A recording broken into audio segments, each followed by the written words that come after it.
паважаныя сябры, запрашаю вас на аглядную экскурсію у этнаграфічны музей «Спадчына». Сёння вас чакае сустрэча з мінулым. Сядайце ўтульней, наша падарожжа пачынаецца.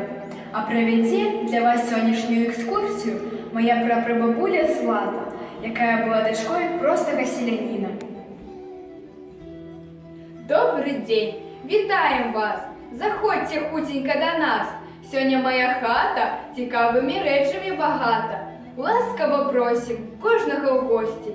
Заходьте, не пашкадуеце, калі час маеце. А вось і печ, ласкавая матуля, што кожнага пяшчотна так адтуліць. Сустрэне ўсіх прыветна ля дзвярэй, сагрэе і прастуду убярэ. І пыхкае ёй барвяны жар. Ах, печ, ты сонца зыркае без хмар. Заўсёды ля печы гаршкі, чыгункі. Мурзатыя, пузатыя працаўнікі. Былі на канапцы, былі на кружанцы, былі на пажары, былі на базары. Дровы носілі, варылі, кармілі, а сталі старымі. Вы іх не забылі? А вось і білы, яны быццам конь, носяць гаршкі, чыгункі ў агонь.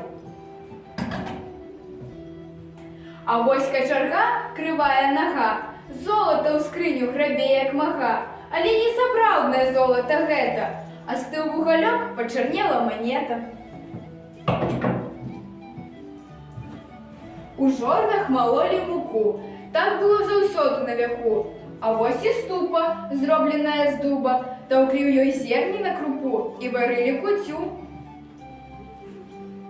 У гэтым сіце муку прасявалі, а ў маслабойцы масло ўзбівалі, масло ў сметану, муку дабаўлялі, а ў дзяжы цеста мясілі, караваю печ садзілі, гасцей частавалі. Цяпер падыдзем да стала, абрус няжысты давяла. На тым абрусе з гліны жоўты гляк, не надзівіцца на яго ніяк. Міскі фарбаваныя, прыгожыя, маляваныя, іх так размалявалі, каб ад горы аберагалі. Самапратка ля акна, як той шмель гула яна, і матала, і круціла, пражу з ніткі матавіла. У куточку хаты прасніца стаяла, бабцы кужань прасці дачка дапамагала. Ставіла новыя кросіцы кляновыя, хутка бегаў чаўнок, рабіў тоненькі радок. Адкуль з'явіліся рамёствы? З патрэб людзей, з патрэб жыцця. Станок надзвычай, просты-кросны, а фабрыка яго працяг.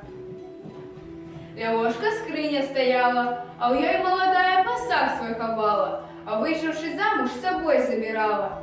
Многа людзей працавалі, сеялі, пололі, рвалі.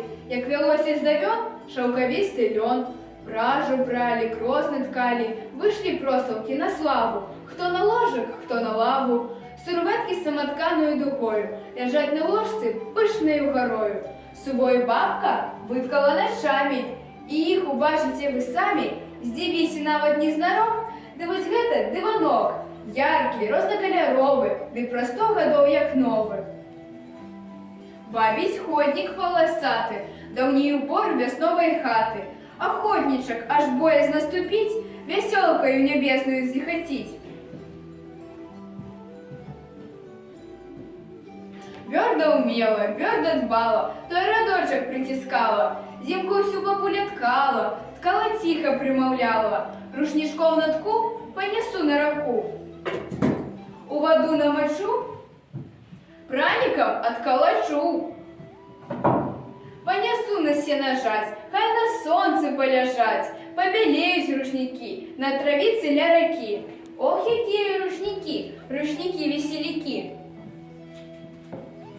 Хто іх мову разумее, па нітачках чытаць умее. Пра жыццё людзей раскажуць, на малюнку ўсё пакажуць.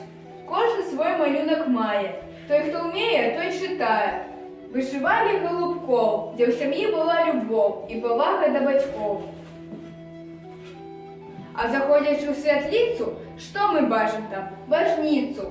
Ручнік на бажніцы набожнікам звалі, і покуць у хаце ім аздаблялі. Гэты просты уцірач. А вось гэты трапкаш.